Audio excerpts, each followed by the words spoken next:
네, 저는 오늘 이 짧은 설교의 제목을 마음과 생각으로 말씀하시는 하나님이란 제목을 잡아보았습니다. 제가 신학대학원에 처음 이렇게 1학년으로 올라갔을 때 음대 출신의 동기 누나가 있었어요. 근데 어느 날 이렇게 누나가 찾아오더니 종윤아, 너는 하나님의 음성을 듣니? 나는 들어하면 굉장히 뿌듯해하면서 그런 질문을 저한테 하는 거예요. 그러면서 주님이 뭘 먹을지도 알려주시고 뭘 입어야 할지도 알려주시고 특별히 대학원 3년 동안 연애하지 말라고 말씀하셨다면서 자기 연애 안 할 거라고. 근데 제가 반신반의하면서도 부럽기도 하고 왜 나는 그런 음성이 똑같이 지금 신학교에 들어와서 전도사로서 사역하는데 나는 왜 안 들릴까? 음대 출신이 아니라서 안 들리나 해서 막 고민이 됐어요. 그래서 대학원 1학년 때 뭐 여러 가지 신학 수업들도 많고 뭐 많은 고민들이 있을 시기인데 저는 사실 그 어떤 고민보다도 왜 나는 하나님의 음성을 못 듣는 거지? 나는 함께 목회자의 길을 걸어가기 위해서 이 학교에 왔는데 나에게는 왜 안 들리는 걸까? 계속 그것만 고민하고 있었습니다. 그러던 찰나에 대학원 어떤 건물 앞에 현수막 하나가 붙었어요. 대학원생들을 위한 제자훈련 과정이었고 뭐 무슨 책이 필요하다고 해서 서점에 가서 그 책을 보니까 딱 6주차 6과의 제목이 목자의 음성이었어요. 이거다.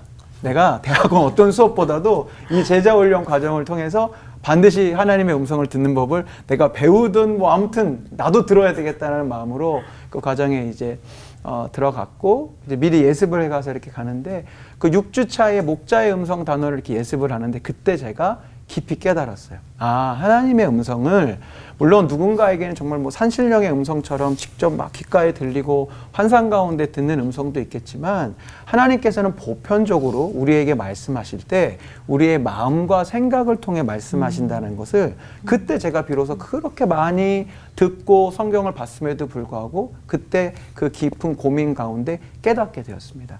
그 교재에서는 이 구절을 근거로 그렇게 이야기를 하고 있었어요. 요한복음 14장 26절에 보혜사 곧 아버지께서 내 이름으로 보내실 성령 그가 너희에게 모든 것을 가르치고 내가 너희에게 말한 모든 것을 생각나게 하리라 라는 말씀이 있었어요. 성령님은 우리 가운데 오셔서 말씀해 주시고 음성을 이야기하시는데 그것이 우리의 마음과 생각 가운데 일렁이는 것들로 주님께서 이끌어 주신다는 것이죠. 특별히 우리가 하나님의 말씀, 성경 말씀을 묵상하고 읽을 때 그 말씀, 성경 구절이 하나님의 음성으로 다가오는 경우가 참 많이 있더라고요. 최근에도 제가 개인적으로는 2022년부터 나름의 인내라는 광야를 이렇게 지나가고 있습니다. 작년 여름에 저는 이제 요셉에 대한 설교를 어떤 자리 때문에 준비를 하고 있었고 마침 저희 교회에서는 특별 새벽 기도회가 이제 여름에 진행이 되고 있었어요. 저는 요셉에 대한 말씀을 준비하고 있었고 특별 새벽 기도회가 진행되니까 저는 한 명의 예배자로서 하나님 앞에 저는 물었죠. 주님, 이 인내의 광야가 도대체 언제 끝날까요? 이번 특별 새벽 기도회 가운데 저에게 말씀해 주셨으면 좋겠습니다. 아니면 어떤 사인을 보여주셨으면 좋겠습니다. 매일매일 기도하고 하는데 안 보여주시더라고요. 그리고 그 중에 주중에 한 말씀이 이제 요셉에 대한 말씀이었는데 저는 뭐 특별히 생각하지 않고 지나갔어요. 저희 교회는 특별 새벽 기도회 때 목회자들이 교회에서 합숙을 합니다. 그래서 특별 새벽 기도회가 일주일이 끝난 뒤에 아내를 만났어요. 네, 반갑게 만났어요. 만났는데 아내가 갑자기 그렇게 얘기하는 거예요. 당신을 놓고 한 주간 기도했는데 당신이 꼭 요셉 같더라? 이런 얘기를 하는 거예요. 그때 마치 퍼즐처럼 제 속에 제가 주님 앞에 물어왔던 답이 딱 나오는 순간이었어요.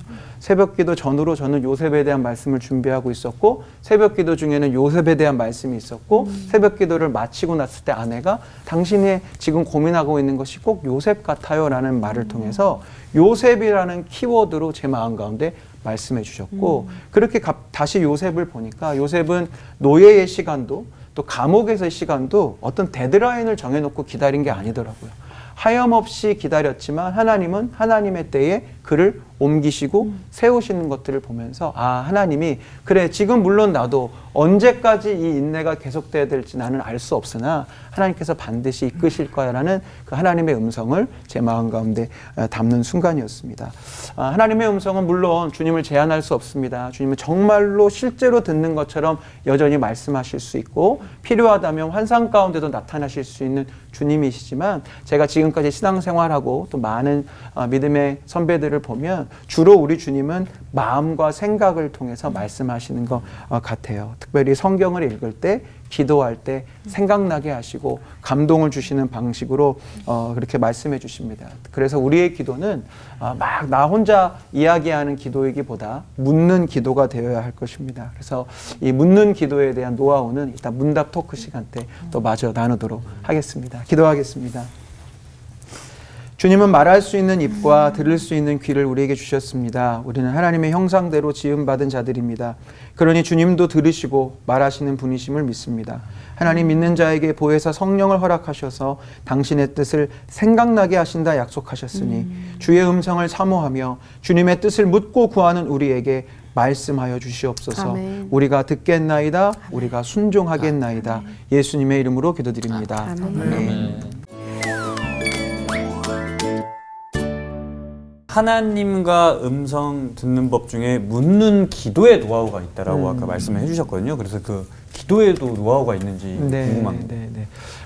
제가 발견한 엄청난 노하우라기보다 저 스스로가 이제 지금 목사님도 알려주셨지만 이렇게 믿음의 선배님들 선생님들이 기도는 내가 일방적으로 쏟아넣는 것이 아니라 듣는 기도여야 되고 하나님께 묻고 기다려야 된다고 그런 걸 알려주시니까 근데 구체적으로 그걸 어떻게 해야 될지 잘 몰랐었어요. 청년 시기부터 저 스스로 이게 뭐 틀린 방법인지 맞는 방법인지 모르지만 이렇게 시도해 본 게 첫 번째 방법은 뭐였냐면 그럼 내가 정말 하나님하고 대화를 할 수 있다는데 그게 뭔진 잘 모르겠고 그럼 내가 한번 하나님과의 대화록을 한번 써볼까라는 생각을 했어요. 그래서 뭐 누가 볼 때 엉터리일지 몰라도 정말 주님과 대화하듯이 내가 이렇게 물으면 주님이 이렇게 답해 주시지 않을까라는 것들을 20살 때부터 이렇게 훈련을 해봤던 것 같아요. 그래서 지금도 뭐 이런 식이에요. 뭐 주님 저 이제 더 이상 못 견디겠어요. 이 회사 때려치고 싶어요. 라고 묻는다면 주님이 내가 아는 주님은 뭐라고 대답하실까? 근데 제가 지금 제 마음 가운데 있는 주님은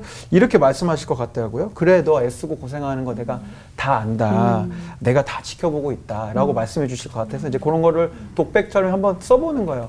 예, 주님 그럼 그렇게 다 아신다면서 왜 저 이 자리를 계속 그대로 두시는 거예요? 저 확 그냥 그만둘까요? 이렇게 물을 때 제가 아는 주님이라면 이렇게 말씀하실 것 같아요. 만사에는 때가 있다.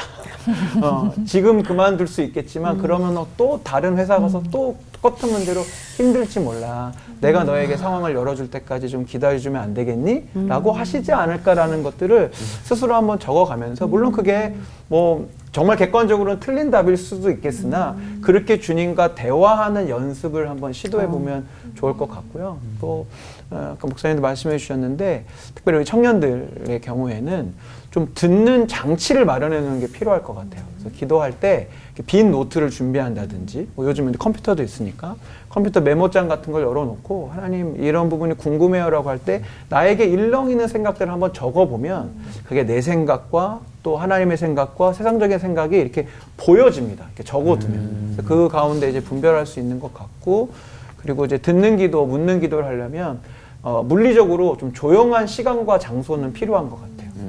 너무 정신없는 곳에서는 실제로도 많은 소리가 막 많은 것들이 보여서 집중하기가 어렵기 때문에 그런 조용한 공간과 장소를 찾는 게 필요하고 마지막으로 여학생 소리 들리는 그러니까 그런 데서 힘들죠. 내가 갖고 싶은 게 가득한 곳은 잘 안 보이죠. 그리고 마지막으로 그럼 뭘 도대체 물어야 될지 모르실 때도 있을 거예요. 그때 저는 항상 지금도 그렇지만 두 가지를 자주 주님께 물어요. 하나님 지금 저의 이 결정과 선택, 이 만남을 주님 기뻐하십니까? 질문하면 대본에 느낌을 주세요. 아 이거 주님 기뻐하신다. 아 이거 주님 조금 걱정하실 것 같은데 그거를 내가 알아요. 왜냐하면 내가 주님과 보내온 시간이 있고 들은 말씀이 있고 읽은 성경이 있기 때문에 그리고 또 한 가지 또 중요한 기준 중에 하나가 예수님이라면 지금 어떻게 하시겠어요? 예수님이라면 지금 이 상황에서 저 친구에게 내가 어떤 말을 해주기를 원하세요라고 물으면 또 그런 생각과 느낌들을 주세요. 그래서 이렇게 계속 묻는 연습을 하다 보면 더 풍성해지는 것 같습니다.